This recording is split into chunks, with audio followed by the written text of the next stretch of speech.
Hello, good morning, जोहार। मैं राजू और आप देख रहे हैं 24 झारखंड न्यूज। चलिए जानते हैं झारखंड की आज की 25 मुख्य बड़ी खबरों को। शीतलहरी को लेकर प्रशासन का बड़ा फैसला। 5 और 6 जनवरी को बंद रहेंगे रांची जिले के सभी स्कूल। रांची जिले में पड़ रही कड़ाके की ठंड और शीतलहरी को देखते हुए प्रशासन ने बड़ा फैसला लिया है। भारतीय नागरिक सुरक्षा संहिता की धारा 163 के तहत रांची जिला अंतर्गत संचालित सभी सरकारी, गैर सरकारी और निजी विद्यालयों में केजी से 12वीं तक की कक्षाओं में पठन पाठन का कार्य 5 जनवरी 2026 से 6 जनवरी 2026 तक स्थगित कर दिया गया है। ये निर्णय भारत मौसम विज्ञान विभाग, मौसम विज्ञान केंद्र झारखंड रांची द्वारा जारी विशेष बुलेटिन के बाद लिया गया है। बुलेटिन में रांची जिले को येलो जोन की श्रेणी में रखते हुए भारी ठंड और शीतलहरी की संभावना जताई गई है। इसी चेतावनी को ध्यान में रखते हुए जिला प्रशासन ने एहतियातन ये आदेश जारी किया है। जारी आदेश में सभी विद्यालय प्रबंधन को निर्देश दिया गया है कि वे इस आदेश का सख्ती से अनुपालन सुनिश्चित करें। हालांकि यदि इस अवधि में किसी विद्यालय में पूर्व निर्धारित परीक्षाएं आयोजित होनी है तो विद्यालय प्रबंधन अपने विवेकानुसार परीक्षा का संचालन कर सकते हैं। आदेश में यह भी स्पष्ट किया गया है कि 10वीं और 12वीं कक्षाओं का संचालन विद्यालय अपने स्तर पर परिस्थितियों को देखते हुए कर सकते हैं। यानी इन कक्षाओं को लेकर विद्यालयों को छूट दी गई है कि वे हालात के अनुसार निर्णय लें। गौरतलब है कि सरकारी विद्यालय पहले से ही शीतकालीन छुट्टियों के कारण 5 जनवरी तक बंद हैं। 6 जनवरी को सरकारी विद्यालय शिक्षकों के लिए खुले रहेंगे। इस दिन शिक्षक विद्यालय में उपस्थित होकर अपनी उपस्थिति ई-विद्या वाहिनी पोर्टल पर दर्ज करेंगे और विद्यालय से जुड़े गैर शैक्षणिक कार्यों का निष्पादन करेंगे। प्रशासन ने अभिभावकों और विद्यालय प्रबंधन से अपील की है कि बच्चों की सेहत को प्राथमिकता दें और ठंड के इस दौर में जारी दिशा निर्देशों का पालन करें। शीतलहरी को लेकर आगे की स्थिति पर प्रशासन और मौसम विभाग की नजर बनी हुई है। 6 महीने से लंबित होमगार्ड नियुक्ति पर भड़के रामगढ़ के छात्र। 282 पदों पर प्रक्रिया शुरू नहीं होने से बढ़ा आक्रोश। रामगढ़ जिला में होमगार्ड नियुक्ति प्रक्रिया को लेकर छात्रों का आक्रोश लगातार बढ़ता जा रहा है। महानिदेशक सह महासमादेष्टा गृह रक्षा वाहिनी द्वारा 8 जुलाई 2025 को सभी जिला होमगार्ड कार्यालयों को भेजे गए आदेश में 16 जिलों में कुल 8,864 पदों पर नियुक्ति की स्वीकृति दी गई थी, जिसमें रामगढ़ जिला के लिए 282 सीटें निर्धारित की गई थीं। इसके बावजूद बीते 6 महीनों से रामगढ़ में नियुक्ति प्रक्रिया शुरू नहीं हो सकी है। छात्रों का कहना है कि होमगार्ड बहाली को लेकर वे लगातार शांतिपूर्ण आंदोलन कर रहे हैं। इस दौरान ज्ञापन सौंपे गए, हस्ताक्षर अभियान चलाया गया और जनप्रतिनिधियों से कई बार मुलाकात की गई, लेकिन अब तक प्रशासनिक स्तर पर कोई ठोस पहल नहीं हुई है। इससे जिले के बेरोजगार युवाओं में निराशा और गुस्सा बढ़ता जा रहा है। छात्रों ने सवाल उठाया है कि मुख्यमंत्री हेमंत सोरेन के पैतृक जिला होने के बावजूद रामगढ़ में नियुक्ति प्रक्रिया लंबित है, जबकि अन्य जिलों में बहाली की प्रक्रिया आगे बढ़ चुकी है। उनका कहना है कि लगातार आश्वासन मिलने के बावजूद कार्रवाई नहीं होना युवाओं के भविष्य के साथ अन्याय है। छात्रों ने सरकार और जिला प्रशासन से अविलंब होमगार्ड नियुक्ति प्रक्रिया की तिथि घोषित करने की मांग की है। साथ ही चेतावनी दी है कि यदि जल्द निर्णय नहीं लिया गया तो आंदोलन को और तेज किया जाएगा। लापता भाई बहन का पता बताने वाले को मिलेगा पुरस्कार, पुलिस ने जारी किया पोस्टर। रांची शहर के धुरवा थाना क्षेत्र से लापता हुए 2 मासूम भाई बहन अंश 5 वर्ष और अंशिका 4 वर्ष का अब तक कोई सुराग नहीं मिला है। अब रांची पुलिस ने दोनों बच्चों को लेकर 51,000 पुरस्कार की घोषणा की है। दोनों बच्चों का सुराग देने वालों को ये राशि प्रदान की जाएगी। रहस्यमयी तरीके से गायब 2 मासूम भाई बहन अंश 5 वर्ष और अंशिका 4 वर्ष की खोज में रांची पुलिस का पूरा महकमा लगा हुआ है, लेकिन 3 दिन बीत जाने के बाद भी दोनों बच्चों का कोई सुराग तक हासिल नहीं हो पाया है। अब रांची पुलिस ने बच्चों को खोज निकालने के लिए इनाम की राशि की घोषणा कर दी है। इन बच्चों का पता बताने वाले को 51,000 की पुरस्कार राशि प्रदान की जाएगी। बच्चों की तस्वीर और पुरस्कार राशि के साथ रांची के विभिन्न इलाकों में पोस्टर चस्पा किए गए हैं। बता दें कि दोनों बच्चे 2 जनवरी की शाम से ही रहस्यमयी तरीके से गायब हो गए हैं। तब से ही पुलिस और परिजन दोनों ही बच्चों की तलाश में जुटे हुए हैं। रांची के धुरवा में रहने वाले 2 मासूम भाई बहन रहस्यमयी तरीके से गायब हो गए हैं। इसकी सूचना मिलने पर रांची पुलिस की कई टीम दोनों बच्चों की तलाश में जुटी हुई है, लेकिन सफलता अब तक हाथ नहीं लगी है। वहीं परिजन किसी अनहोनी की आशंका को लेकर डरे सहमे हुए हैं। इन बच्चों की मां नीतू देवी ने बताया कि दोनों बच्चे 2 जनवरी की दोपहर करीब 2:30 से 3 बजे के बीच घर से बिस्किट खरीदने निकले थे। उसके बाद वे वापस नहीं लौटे। परिजनों ने बताया कि शुक्रवार की शाम 4 बजे शालीमार बाजार और शहीद मैदान के पास उन्हें आखिरी बार देखा गया था। बच्चों की मां ने बताया कि जिस दुकान से बच्चे बिस्किट लेते थे वो बंद था। दुकान बंद होने के कारण वे आगे बढ़ गए और रास्ता भटक गए, जिसके बाद घर नहीं लौटे। स्थानीय लोगों ने बताया कि बच्चे मौसाबाड़ी स्थित खटाल क्षेत्र के निवासी हैं। ये परिवार कुछ दिन पहले ही बिहार के पटना से रांची शिफ्ट हुए थे। परिजनों ने स्थानीय लोगों के साथ तलाश की, लेकिन असफल रहने पर धुरवा थाने में शिकायत दर्ज कराई। इस मामले को लेकर धुरवा थाने में अपहरण का एफआईआर भी दर्ज किया गया है। गिरिडीह के जमुआ में फायरिंग, मौके से खोखा बरामद, आरोपियों की तलाश तेज। गिरिडीह जिले के जमुआ थाना क्षेत्र के भूपतडीह में फायरिंग की घटना हुई है। घटना रविवार की शाम की। सूचना मिलने पर पुलिस मौके पर पहुंचकर जांच में जुट गई है। पुलिस ने मौके से खोखा बरामद किया है। मामला जमीन के विवाद से जुड़ा हुआ है। दरअसल रविवार की शाम जमुआ थाना प्रभारी को यह सूचना मिली कि भूपतडीह में गोली चली है। जानकारी मिलने पर थाना प्रभारी भूपतडीह पहुंचे और घटना की जानकारी ली। यहां पता चला कि संतोष नामक युवक ने पिछले दिनों जमीन खरीदी है। 8 डिसमिल जमीन की खरीद बिक्री को लेकर इनका विवाद दूसरे गांव के 2 व्यक्ति से हो गया है। संतोष ने पुलिस को बताया कि रविवार की शाम को 2 लोग उसके घर पर पहुंचे और उसे बुलाकर दूर ले गए, जहां उसके सिर पर रिवॉल्वर के बट से मारा गया। संतोष ने फायरिंग करने का भी आरोप लगाया है। दूसरी तरफ मामले की जानकारी मिलते ही एसपी डॉक्टर विमल कुमार ने खोरी महुआ एसडीपीओ, जमुआ इंस्पेक्टर और जमुआ थाना प्रभारी को साफ कहा है कि पूरे मामले की जांच होनी चाहिए और दोषियों पर कार्रवाई भी। एसपी के सख्त रुख के बाद से पुलिस कांड के आरोपियों की खोजबीन में जुटी है। क्षतिग्रस्त रेलवे पुल के ऊपर से गुजरी राजधानी एक्सप्रेस, लोहरदग्गा स्टेशन पर ट्रेनों का परिचालन बंद। रविवार को हजारों रेल यात्रियों की जान जाने से बच गई। क्षतिग्रस्त रेलवे पुल से होकर राजधानी एक्सप्रेस, सासाराम एक्सप्रेस और लोहरदग्गा रांची मेमू पैसेंजर गुजर गई। गनीमत रही कि इस दौरान कोई हादसा नहीं हुआ। जब क्षतिग्रस्त रेलवे पुल के पिलर पर इंजीनियरिंग स्टाफ की नजर पड़ी तो तत्काल पुल से ट्रेन का परिचालन रोक दिया गया है। यात्रियों में हड़कंप मच गया है।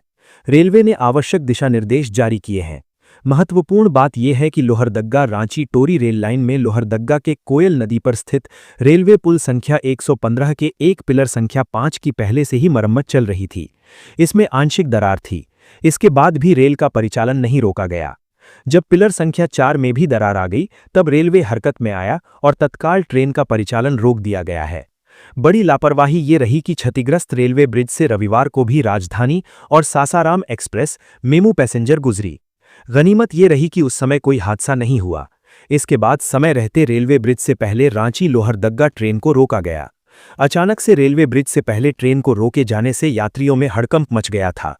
मामले को लेकर रेलवे ने बड़ा फैसला लेते हुए रांची नई दिल्ली राजधानी एक्सप्रेस को फिलहाल अपने नियमित मार्ग लोहरदग्गा के बजाय मेसरा बरकाकाना टोरी होकर चलाने की बात कही है। वहीं आगामी 7 जनवरी तक लोहरदग्गा रेलवे स्टेशन से रेलगाड़ियों का परिचालन बाधित रहेगा। रांची सासाराम एक्सप्रेस को रांची से आगामी 5 से 7 जनवरी तक कैंसिल कर दिया गया है। वहीं सासाराम रांची एक्सप्रेस को 6 से 8 जनवरी तक कैंसिल किया गया है, जबकि 5 से लेकर 7 जनवरी तक मेमू पैसेंजर को रांची से लेकर नगजुआ तक की सीमित किया गया है। लापता बच्चे का शव कुआं से बरामद, परिजनों ने जताई हत्या की आशंका। पलामू जिला में पड़वा थाना क्षेत्र के पड़वा में 1 जनवरी से लापता एक 2 वर्ष के बच्चे का शव कुआं से बरामद किया गया है। पुलिस इस मामले की जांच में जुट गई है। जिस कुआं से बच्चे का शव बरामद हुआ है वो बच्चे के घर के पिछले हिस्से में कुछ 100 मीटर की दूरी पर है। कुआं चारों तरफ से झाड़ियां से घिरा हुआ है। कुआं तक आसानी से नहीं पहुंचा जा सकता है। पूरे मामले में परिजनों ने बच्चों की हत्या की आशंका जाहिर की है। इस मामले को लेकर पड़वा के थाना प्रभारी अंचित कुमार ने बताया कि कुआं से एक बच्चे का शव मिला है, जिसकी पहचान 3 से लापता बच्चे के रूप में हुई है। पुलिस पूरे मामले में छानबीन कर रही है। पोस्टमार्टम रिपोर्ट के बाद मौत के कारणों का पता चल पाएगा। पुलिस ने कुएं के पानी का सैंपल भी लिया है। पहाड़ी मंदिर से अतिक्रमण हटाने को लेकर प्रशासन रेस, 27 एकड़ क्षेत्र की होगी मापी। नगर निगम क्षेत्र अंतर्गत शहर के प्रमुख धार्मिक स्थल पहाड़ी मंदिर और उसके आसपास फैले अतिक्रमण को हटाने को लेकर प्रशासनिक स्तर पर रफ्तार तेज हो गई है। झारखंड हाईकोर्ट की सख्त टिप्पणी के बाद रविवार को नगर निगम प्रशासक सुशांत गौरव ने पहाड़ी मंदिर और आसपास के क्षेत्रों का निरीक्षण किया। निरीक्षण के पश्चात उन्होंने पहाड़ी मंदिर के लगभग 27 एकड़ क्षेत्रफल की मापी कराने और अवैध कब्जों को शीघ्र हटाने का स्पष्ट निर्देश दिया।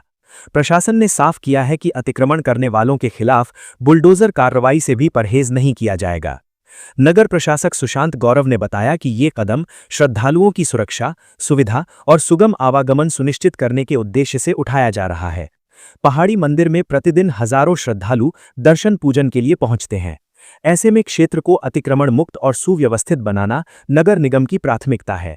निरीक्षण के दौरान मंदिर के मुख्य द्वार के दोनों ओर फैले अतिक्रमण, अस्थायी दुकानों और अव्यवस्थित रूप से खड़े वाहनों को गंभीरता से लिया गया। प्रशासक ने अधिकारियों को निर्देश दिया कि मंदिर परिसर के बाहर आवंटित दुकानों के अतिरिक्त जो भी दुकानें अवैध रूप से लगाई गई हैं, उनकी स्थिति का आकलन कर कार्रवाई की जाए। साथ ही पूजन सामग्री को निर्धारित सीमा से बाहर सड़क तक फैलाकर रखने वाले दुकानदारों के विरुद्ध नियमानुसार दंडात्मक कार्रवाई करने के निर्देश दिए गए। निरीक्षण में यह भी सामने आया कि मंदिर के मुख्य द्वार के आसपास सुबह से ही ट्रक और मालवाहक वाहन खड़े रहते हैं, जिससे श्रद्धालुओं और आम लोगों को आवागमन में भारी परेशानी होती है। गोदामों की मौजूदगी से उत्पन्न इस समस्या पर संज्ञान लेते हुए प्रशासक ने ऐसे वाहनों पर जुर्माना लगाने, गोदामों और अवैध दुकानों की जांच कर कठोर कार्रवाई सुनिश्चित करने का निर्देश दिया। श्रद्धालुओं की सुविधा को ध्यान में रखते हुए नगर निगम प्रशासक ने पहाड़ी मंदिर क्षेत्र में 2 अलग-अलग पार्किंग स्थलों का निर्धारण का निर्देश दिया। इससे वाहन केवल निर्धारित स्थानों पर ही खड़े होंगे और पहाड़ी क्षेत्र को जाम मुक्त रखा जा सकेगा। उन्होंने स्पष्ट किया कि पहाड़ी मंदिर और आसपास के इलाके को स्वच्छ, सुरक्षित और व्यवस्थित बनाने के लिए योजनाबद्ध ढंग से कार्रवाई की जाएगी। साथ ही नागरिकों से भी अपील की गई। जूनियर मिस इंडिया में झारखंड की बेटी का जलवा, इवेंट के फाइनल में पहुंची रांची की आहाना सिंह। झारखंड की राजधानी रांची की नन्ही परी आहाना सिंह ने अपनी प्रतिभा, आत्मविश्वास और मेहनत के बल पर एक बड़ी उपलब्धि हासिल की है। आहाना ने देश के प्रतिष्ठित beauty pageant junior miss India season 4 के ग्रैंड फिनाले में अपनी जगह पक्की कर ली है। अब आगामी 6 से 8 जनवरी 2026 तक राजस्थान की राजधानी जयपुर में आयोजित होने वाले इस राष्ट्रीय स्तर के भव्य आयोजन में आहाना सिंह रांची और पूरे झारखंड का प्रतिनिधित्व करेंगी। ये आयोजन जयपुर के प्रतिष्ठित होटल में संपन्न होगा, जहां देश भर से चयनित प्रतिभागी हिस्सा लेंगे। 8 से 10 वर्ष आयु वर्ग की ग्रैंड फिनालिस्ट आहाना सिंह डीपीएस रांची की छात्रा है। पढ़ाई के साथ साथ आहाना कला और संस्कृति में भी विशेष रुचि रखती हैं। वे नेहरू कला केंद्र से शास्त्रीय नृत्य ओडिसी का प्रशिक्षण ले रही हैं, जिसने उनके व्यक्तित्व को और निखारा है। आहाना उन चुनिंदा प्रतिभाशाली बच्चों में शामिल हैं जिन्होंने कड़े और बहुस्तरीय ऑडिशन राउंड्स को पार कर राष्ट्रीय मंच तक पहुंचने का गौरव प्राप्त किया है। जूनियर मिस इंडिया का ये ग्रैंड फिनाले 3 दिन तक चलेगा, जिसमें प्रतिभागियों को कई चुनौतीपूर्ण, रचनात्मक और ग्लैमरस राउंड से गुजरना होगा। इन राउंड्स के माध्यम से बच्चों की न केवल सुंदरता बल्कि उनका आत्मविश्वास, प्रस्तुति कौशल, संस्कृति की समझ और व्यक्तित्व का भी मूल्यांकन किया जाएगा। इस प्रतियोगिता के प्रमुख राउंड्स में कल्चरल राउंड शामिल है, जिसमें आहाना झारखंड की पारंपरिक संस्कृति, लोक रंग और विरासत को राष्ट्रीय मंच पर प्रस्तुत करेंगी। ये राउंड राज्य की पहचान और सांस्कृतिक विविधता को देश भर के दर्शकों तक पहुंचाने का अवसर होगा। हजारीबाग में भारी ठंड और शीतलहरी को देखते हुए 5-6 जनवरी तक सभी विद्यालयों में पठन पाठन स्थगित। भारत मौसम विज्ञान विभाग, भारत मौसम विज्ञान केंद्र झारखंड रांची द्वारा जारी विशेष बुलेटिन के अनुसार राज्य में भारी ठंड एवं शीतलहरी की चेतावनी दी गई है। उक्त चेतावनी के तहत हजारीबाग जिले को येलो जोन की श्रेणी में चिन्हित करते हुए अत्यधिक ठंड एवं शीतल लहरी की संभावना व्यक्त की गई है। मौसम की इस प्रतिकूल स्थिति को देखते हुए तथा विद्यार्थियों के स्वास्थ्य एवं सुरक्षा के मद्देनजर आपदा प्रबंधन अधिनियम 2005 की धारा 34 के अंतर्गत हजारीबाग जिला अंतर्गत संचालित सभी सरकारी, गैर सरकारी एवं निजी विद्यालयों में कक्षा केजी से 12वीं तक की पठन पाठन गतिविधियां दिनांक 5 जनवरी 2026 से 6 जनवरी 2026 तक स्थगित रखने का आदेश दिया गया है। विद्यालय प्रबंधन को निर्देशित किया गया है कि वे इस आदेश का 100% अनुपालन सुनिश्चित करेंगे।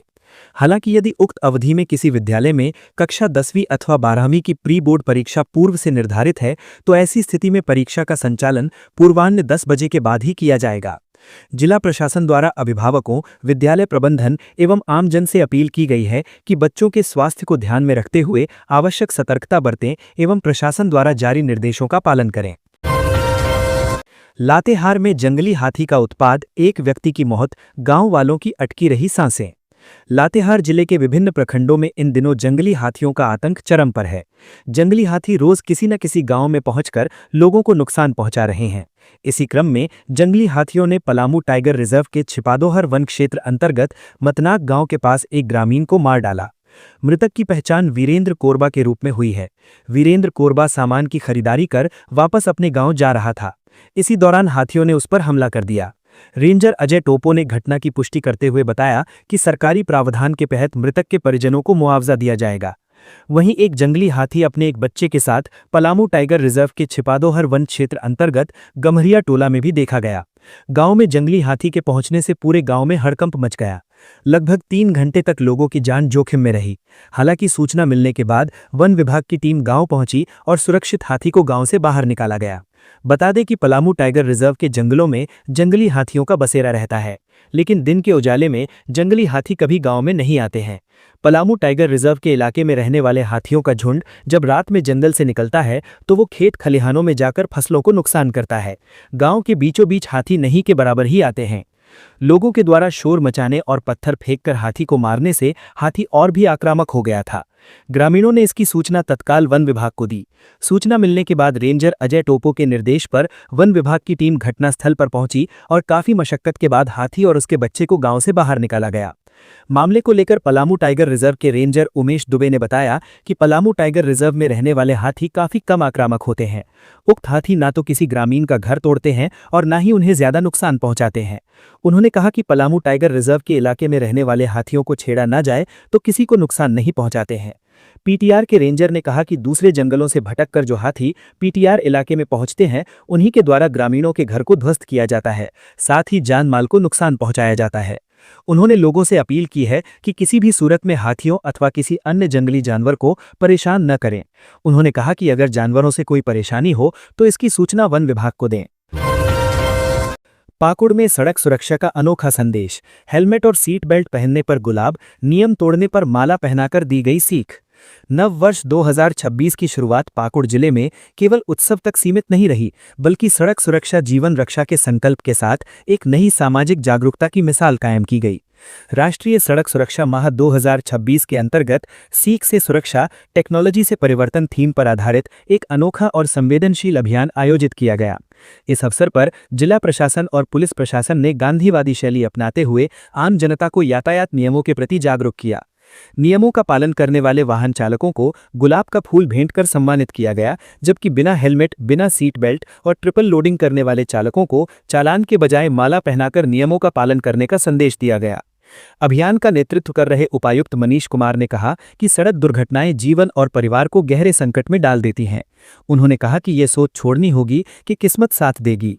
सुरक्षा ही सबसे बड़ा कवच है। हेलमेट, सीट बेल्ट और निर्धारित गति सीमा का पालन करके ही हम अपने और अपने परिवार के भविष्य को सुरक्षित रख सकते हैं। जिला परिवहन पदाधिकारी मिथिलेश कुमार चौधरी ने कहा कि हेलमेट सिर की सुरक्षा के लिए है, न कि घर में शो पीस के लिए। दुर्घटना बिना सूचना के आती है, इसलिए सतर्कता ही सबसे बड़ा बचाव है। उपायुक्त ने नशे में वाहन चलाने के खिलाफ चेतावनी देते हुए कहा कि ये न केवल अपराध है बल्कि जानलेवा भी है। उन्होंने नागरिकों से अपील की कि कोई भी व्यक्ति नशे की हालत में वाहन न चलाए और दूसरों को भी ऐसा करने की अनुमति न दें। झारखंड सरकार के निर्देशानुसार वर्ष 2030 तक सड़क दुर्घटनाओं में होने वाली मौतों को 50% तक कम करने का लक्ष्य निर्धारित किया गया है। इसके लिए 1 से 31 जनवरी 2026 तक जिले भर में जागरूकता रथ, स्कूल कॉलेजों में कार्यक्रम, नुक्कड़ नाटक और विशेष वाहन जांच अभियान चलाए जाएंगे।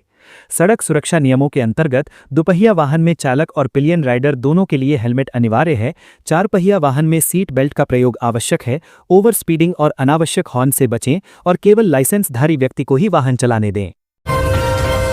कांग्रेस का मनरेगा बचाओ संग्राम। बापू वाटिका से लोक भवन तक निकालेंगे आक्रोश मार्च। मनरेगा योजना की जगह केंद्र सरकार द्वारा लाए गए विकसित भारत गारंटी फॉर रोजगार एंड आजीविका मिशन ग्रामीण योजना के विरोध में 5 जनवरी को लोक भवन के समक्ष प्रदर्शन के साथ झारखंड कांग्रेस विधिवत मनरेगा बचाओ संग्राम की शुरुआत करेगी।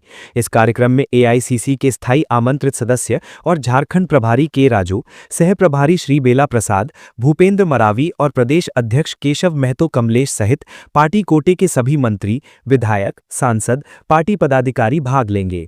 प्रदेश मीडिया विभाग के चेयरमैन सतीश पॉल मुंजनी ने बताया कि अखिल भारतीय कांग्रेस कमेटी की कार्य समिति के स्थायी आमंत्रित सदस्य एवं झारखंड प्रभारी के राजू 5 जनवरी से 7 जनवरी 2026 तक झारखंड प्रवास पर रहेंगे। इस दौरान के राजू 5 जनवरी को लोक भवन मार्च में शामिल होंगे। वहीं 6 जनवरी को कांग्रेस पार्टी के सांसद, विधायक, पूर्व लोकसभा विधानसभा प्रत्याशियों और जिला पर्यवेक्षकों के साथ राजकीय अतिथिशाला मुराहाबादी में 1-to-1 मुलाकात एवं बैठक करेंगे।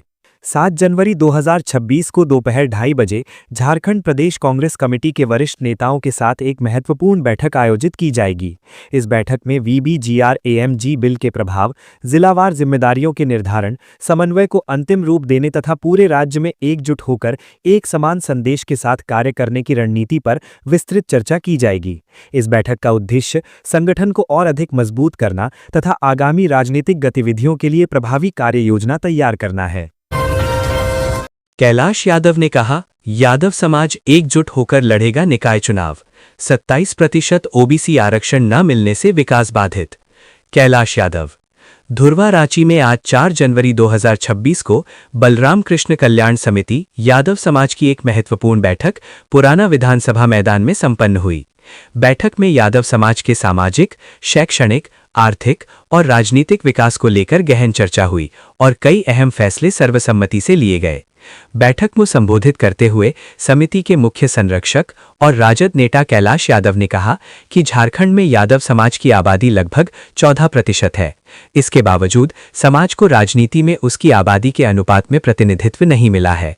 उन्होंने कहा कि यादव समाज गोप, अहीर, महतो, माझी, घोष सहित कई उपनामों से जाना जाता है, लेकिन इतनी बड़ी संख्या के बावजूद समाज लगातार उपेक्षा का शिकार रहा है। कैलाश यादव ने कहा कि शिक्षा के क्षेत्र में यादव समाज की नई पीढ़ी आगे बढ़ रही है, लेकिन राजनीतिक हिस्सेदारी बेहद कमजोर बनी हुई है। उन्होंने कहा कि चतरा, कोडरमा, गोड्डा, धनबाद लोकसभा क्षेत्र सहित गोड्डा, हुसैनाबाद, कोडरमा, जरमुंडी, नाला, जामताड़ा, रामगढ़, बड़कागांव, बोकारो, धनबाद, झरिया, गिरिडीह, गांडे, हटिया, रांची, जमशेदपुर पूर्वी, मधुपुर जैसी लगभग 20 विधानसभा सीटों पर यादव समाज का प्रतिनिधित्व होना चाहिए। उन्होंने ओबीसी आरक्षण का मुद्दा उठाते हुए कहा कि झारखंड देश का पहला राज्य है जहां लगभग 60% आबादी ओबीसी वर्ग की है। इसके बावजूद ओबीसी को केवल 14% आरक्षण मिल रहा है। पहले 27% आरक्षण की व्यवस्था थी, लेकिन उसमें कटौती होने से ओबीसी समाज के सामाजिक और आर्थिक विकास को भारी नुकसान हुआ है। कैलाश यादव ने निकाय चुनाव में BC1 और BC2 को अलग अलग कर कमजोर किए जाने पर भी सवाल उठाए। उन्होंने कहा कि सिमडेगा, खूंटी, गुमला, लोहरदगा, सरायकेला सहित 10 जिलों में आरक्षण शून्य कर दिया गया है, जबकि वहां भी ओबीसी आबादी बहुसंख्यक है। इससे ओबीसी समाज के अधिकारों के साथ अन्याय हुआ है। गुमला में सड़क सुरक्षा माह 2026 के तहत सख्त वाहन जांच अभियान, नियमों का उल्लंघन करने पर हुई कार्रवाई। सड़क सुरक्षा माह 2026 के अंतर्गत रविवार को गुमला जिले में प्रशासन ने सख्त रुख अपनाया। जिला परिवहन पदाधिकारी DTO ज्ञान शंकर जायसवाल के नेतृत्व में नागफेनी स्थित विभिन्न ढाबों के समीप ड्रिंक एंड ड्राइव और सघन वाहन जांच अभियान चलाया गया। इस अभियान के दौरान मुख्य रूप से मालवाहक वाहनों, बसों, कारों और बिना हेलमेट चल रहे दोपहिया वाहनों को रोका गया। मौके पर मौजूद अधिकारियों ने ब्रेथ एनालाइजर मशीन के जरिए चालकों की जांच की ताकि ये सुनिश्चित किया जा सके कि कोई शराब के नशे में वाहन तो नहीं चला रहा है। बढ़ती सड़क दुर्घटनाओं पर चिंता व्यक्त करते हुए जिला परिवहन पदाधिकारी ने कहा कि जिले में अधिकतर मौतें शराब के सेवन और बिना हेलमेट वाहन चलाने के कारण हो रही हैं। उन्होंने आम जनता को जागरूक करते हुए कहा, हेलमेट पहनने में लापरवाही बिल्कुल भी ना करें, भले ही आप राशन, सब्जी या दूध लाने जैसी छोटी दूरी के लिए ही घर से निकले हों। अनचाही दुर्घटना से मात्र हेलमेट ही आपको सुरक्षित रख सकता है। उन्होंने विशेष रूप से जोर दिया कि बाइक पर पीछे बैठने वाले अक्सर दुर्घटना का सबसे पहले शिकार होते हैं, इसलिए सुरक्षा के साथ समझौता ना करें। जांच अभियान के दौरान स्पष्ट चेतावनी दी गई कि ये अभियान अब जिले के सभी चौक चौराहों पर लगातार जारी रहेगा। नियमों का उल्लंघन करने वालों पर मोटर वाहन अधिनियम के तहत कार्रवाई की जाएगी। शराब पीकर गाड़ी चलाने पर कम से कम 10,000 रुपये का चालान और 3 महीने की कारावास या दोनों। 3 महीने के लिए ड्राइविंग लाइसेंस निलंबित किया जाएगा। प्रशासन ने सभी नागरिकों से अपील की है कि वे खुद सुरक्षा नियमों का पालन करें और दूसरों को भी इसके लिए प्रेरित करें। IAS विनय चौबे के घर के स्टाफ के नाम पर करोड़ों की प्रॉपर्टी। भ्रष्टाचार निरोधक ब्यूरो ACB के द्वारा जेल में बंद निलंबित IAS अधिकारी विनय चौबे के खिलाफ आय से अधिक संपत्ति मामले में बेहद चौंकाने वाला खुलासा हुआ है। ACB की जांच में ये तथ्य सामने आया है कि भ्रष्टाचार की जड़ों को छिपाने के लिए न केवल रिश्तेदारों बल्कि घर में काम करने वाले निजी स्टाफ को भी बेनामी संपत्ति का मालिक बनाया गया है। जानकारी के मुताबिक एसीबी की तफ्तीश में मनी ट्रेल के जो सबूत मिले हैं वे भ्रष्टाचार की एक सोची समझी साजिश की ओर इशारा करते हैं। एसीबी को इस बात के सबूत मिले हैं कि रांची के सबसे महंगे और पॉश इलाकों में स्थित बेशकीमती संपत्तियां विनय चौबे के घरेलू स्टाफ के नाम पर हैं। जांच में पाया गया कि इन कर्मचारियों की कुल आय इतनी भी नहीं है कि वे शहर में एक छोटा फ्लैट ले सकें। फिर भी उनके नाम पर करोड़ों की जमीनें खरीदी गईं। एसीबी के मुताबिक ये पूरी कवायद अवैध रूप से अर्जित धन को सफेद करने और वास्तविक स्वामित्व को छिपाने के लिए की गई थी। ये सीधे तौर पर बेनामी लेन देन और मनी लॉन्ड्रिंग का मामला प्रतीत होता है। अब तक की जांच में जिन लोगों के नाम पर संपत्तियां खरीदी गई हैं उनमें विनय सिंह एवं स्निग्धा सिंह, स्वप्ना संचिता एवं शिपिश त्रिवेदी, प्रियंका त्रिवेदी का नाम शामिल है। विनय चौबे ने न केवल अपने पारिवारिक सदस्यों का उपयोग किया बल्कि अपने घरेलू स्टाफ के नाम पर भी संपत्तियां खरीदी ताकि जांच एजेंसियों की नजरों से बचा जा सके। एसीबी फिलहाल खरीदी गई जमीन की रजिस्ट्री, म्यूटेशन, बैंकिंग ट्रांजैक्शन और धन के स्रोतों की पड़ताल की जा रही है। एसीबी को जो साक्ष्य मिले हैं उससे पता चलता है कि कागजी तौर पर मालिक स्टाफ है लेकिन असल मालिक विनय चौबे ही है। और ये केवल आय से अधिक संपत्ति का मामला नहीं है बल्कि सरकारी पद का दुरुपयोग कर सार्वजनिक धन की लूट और उसे सुनियोजित तरीके से बेनामी संपत्तियों में निवेश करने का एक गंभीर मामला है। एसीबी अब इन सभी बेनामीदारों से पूछताछ करने की तैयारी में है। बैंकिंग विवरणों से ये स्पष्ट हो जाएगा कि जमीन खरीदने के लिए पैसा किन खातों से आया। तो ये थी आज की झारखंड की टॉप बड़ी खबरें। इसी तरह झारखंड की हर छोटी सी बड़ी खबर देखने के लिए आप हमारे चैनल 24 झारखंड न्यूज को सब्सक्राइब करके बेल आइकन प्रेस कर ले, जिससे झारखंड की हर छोटी सी बड़ी खबर की अपडेट आप तक पहुंचता रहे। तो आज के लिए बस इतना ही, हमें दीजिए इजाजत, फिर मिलते हैं नेक्स्ट न्यूज में।